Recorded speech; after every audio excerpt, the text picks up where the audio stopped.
মন্ত্রী পাঠিয়েছেন, সেটাও আপলোড করব। আর মন্ত্রী আমার দিকে লিখে বলেছেন যে আমরা চিঠি পেয়েছি, আমরা এক্সামিন করে দেখেছি। দেখে তিনি যেটা বলছেন যে এই আপৎকালীন অবস্থাতে মানদণ্ড অনুযায়ী এসডিআরএ স্টেট ডিজাস্টার রিলিফ ফান্ড তার অন্তর্গত এই বিষয়ে জাতীয় বিপর্যয় ঘোষণা করার কোন সুযোগ আমাদের নেই। এটার দায়িত্ব রাজ্য সরকারের। মন্ত্রী সেন্ট্রাল মিনিস্টার চিঠিতে বলেছে এবং এরপরে তিনি জানিয়েছেন এসডিআরএফ খাতে কেন্দ্রীয় সরকার ত্রিপুরাকে 63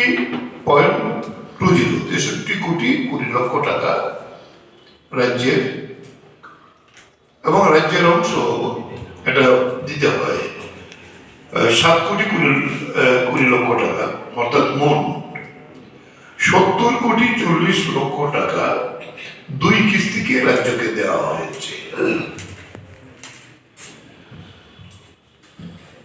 এবং 31 মার্চ ত্রিপুরা সরকার জানিয়েছিল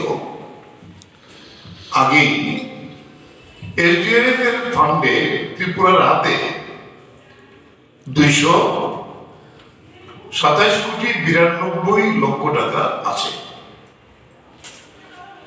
তাই মন্ত্রী মহোদয় এটা বলেছেন, ত্রিপুরার প্রবল বন্যার কথা মাথায় রেখে গত 1 অক্টোবর 2024 আরো 25 কোটি টাকা ন্যাশনাল ডিজাস্টার ম্যানেজমেন্ট এনডিআরএফ এর টাকা আমরা লজিস্টিক সাপোর্ট হিসেবে আমরা দিই। আর লজিস্টিক সাপোর্টে এনডিআরএফ এর 11টি দল, আসাম রাইফেলের 2টি কলাম, সেনাবাহিনীর 3টি কলাম, বিমান বাহিনীর 4টি হেলিকপ্টার কাজ করেছে, যেখানে 936 জনকে উদ্ধার করেছে, 35টি গবাদি পশুকে তারা রক্ষা করেছে।